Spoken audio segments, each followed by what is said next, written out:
நம்ம புதுசாக சாமந்தி செடி வாங்கினா எப்படி நம்ம பராமரிக்கணும், எப்படி சாமந்தி செடி சீக்கிரமாக வளர வைக்கிறதுன்னு பார்க்கலாம். இந்த செடி பாருங்கள், இது வந்து maroon colour, dark maroon colour. நான் ஏற்கனவே ஒரு மெரூன்னு சொல்லிட்டு ஒரு செடி காட்டுவேன், அது வந்து ரெட்டு. இது வந்து டார்க் மெரூனு. 2 வகை இருக்குது மெரூன்னு சொல்லுவாங்க அங்கே கடையில், நம்ம நர்சரியில் சொல்கிறேன். அதை தெரிஞ்சுக்கணும் நம்ம, மெரூன் எது ரெட் எது. ஏன்னா மெரூன் ரெட்டுன்னு சொல்லுவோம், அது ரெட் கலரு அப்படி. இப்போ நம்ம இது போலலாம் புதுசாக சாமந்தி செடி வாங்குகிறோம். நீங்கள் வந்து நிறைய, நான் ஏற்கனவே சாமந்தி செடி என்ன சொல்லியிருக்கிறேன், பாதி அளவுக்கு கட் பண்ணி விட்டுடணும். சாமந்தி செடி பூ மட்டும் கட் பண்ணக்கூடாதுன்னு சொல்லியிருக்கிறேன். இது வந்து பழைய செடி, அதாவது புது செடி தான், பூவெல்லாம் காஞ்சி போயிருக்கு. ஆனால் நான் கட் பண்ணுறதுக்கு லேட் ஆகிடுச்சு, பார்த்துட்டு நம்ம கட் பண்ணணும்னு சொல்லிட்டு வச்சுருந்தேன். ஏன்னா உடனே செய்யக்கூடாது, ஒரு 2 டேஸோ 3 டேஸ் கழிச்சு நம்ம கட் பண்ணி விடணும், பூவெல்லாம் பூத்து முடிஞ்சதுக்கப்புறமா. இப்போ நான் இந்த பிளான்ட் கட் பண்ணலான்னு இருக்கேன். எப்போவுமே செடி வாங்கினா பாதி அளவு நீங்கள் கட் பண்ணி விட்டுடணும். நான் அந்த பாதி அளவு கட் பண்ண பிளான்ட் உங்களுக்கு காமிக்கிறேன். இந்த சைடெல்லாம் கிளை இருந்தது, நம்ம கட் பண்ணி விட்டுட்டோம். இப்போ புதுசாக பாருங்கள், நிறைய பிரான்ச்செல்லாம், சைடு பிரான்ச்சஸ்லாம் எழும்பிருக்கு. அதாவது ஸ்டெம்மில் பிரான்ச்சஸில் சின்ன பிரான்ச்சஸ் இப்படி சைடுக்கு வந்திருக்கு பாருங்கள். எதுக்கு நான் சொல்கிறேன்னா, பாதி இப்போ இந்த அளவுக்கு இருக்குது, நம்ம பாதி அளவு கட் பண்ணால் தான் இது போல் புஷ்ஷாக இங்கெல்லாம் வரும். நம்ம இந்த கிளை அப்படியே வச்சுருந்தா பூக்கள்லாம் கம்மியாக இருக்கும். அதாவது செடி நம்மளுக்கு நிறைய கிளை வேணும்னா கட் பண்ணி விட்டுடணும். இப்போ இந்த பிளான்ட்டு கூட நான் கட் பண்ணுறேன். இப்போ இந்த சைடெல்லாம் கட் பண்ணிட்டேன், இந்த சைடு வருது.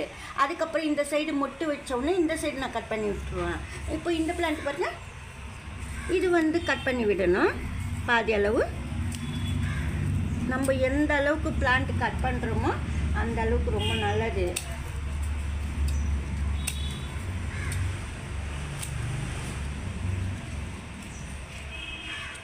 சிசர் போட்டு கட் பண்ணுறோம், அதாவது கட் பண்ணுறோம், அதை வந்து தூண்டுதல் செய்யும் அந்த பிளான்ட்டுக்கு. கட் பண்ணாமல் சரியாக வளராது. நீங்கள் கத்திரியில் கட் பண்ணாதான் நிறைய தளிர் வரும் சாமந்தி செடியில். ஏன்னா கிரிசாந்திமம் பிளான்ட் வந்து இது போல் தான் வளர்க்கணும். புதுசாக வாங்கினீங்கன்னா இது போலலாம் கட் பண்ணிட்டு, அதே போல் எல்லோ கலர் லீஃப் இருக்கும் சில டைமில் பிளான்ட்டில், அதெல்லாம் நீங்கள் கட் பண்ணி விடணும். அதாவது பிரான்ச்சுக்கு ஒட்டி இல்லாமல் இருக்க சைடில் தான் கட் பண்ணணும். லீஃப்க்கு ரொம்ப ஸ்டெம்முக்கு ஒட்டின்னு இருக்கிற இடத்துல வந்து லீஃப் வந்து கட் பண்ணக்கூடாது. அது போல் கட் பண்ணால் செடிக்கு பாதிப்பு. புது செடி நம்மளுக்கு காப்பாற்றுறது வந்து கொஞ்சம் கஷ்டமாக இருக்கும். ஏன்னா சாமந்தி செடி நிறைய பேருக்கு வந்திருக்காது, எனக்கு ஒன்றும் வராது முன்னெல்லாம். இப்போ எப்படி இருந்தாலும் ஒரு 10 செடி வாங்குறேன்னா 1-2 போக தான் செய்யும். இப்போ கொஞ்சம் பரவாயில்ல, ஆனால் எப்படியும் நான் காப்பாற்றிடுறேன் செடியெலாம். இது போல் வந்து கட் பண்ணிவிட்டு நம்ம வந்து ஃபெர்டிலைசர் கொடுக்கணும். இது போல் கட் பண்ண இடங்களெல்லாம் வந்து மஞ்சள் பூசணும், டர்மரிக் பவுட்ரு வந்து மேலுக்கு தடவிடணும், அப்போ தான் நல்லது.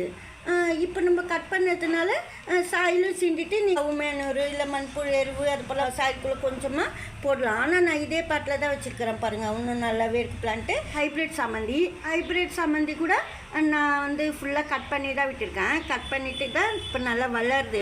இது போல் சாமந்தி செடி நீங்கள் வாங்கினா ஒன்று தெரிஞ்சுக்கணும், செடி கொண்டு வந்து இன்னும் தண்ணி நிறைய ஊற்றக்கூடாது. ஃபுல்லாக ரொம்ப காஞ்சிருக்கு, தொட்டு பார்த்தா தெரிஞ்சிடும் தண்ணி ஊற்றுனாங்களா இல்லையான்னு சொல்லிட்டு. அப்போ ஈரப்பதம் லேசாக சீண்டி பார்த்திங்கன்னா தெரிஞ்சிடும். ஈரப்பதமே இல்லைன்னா நீங்கள் ஊற்றணும்.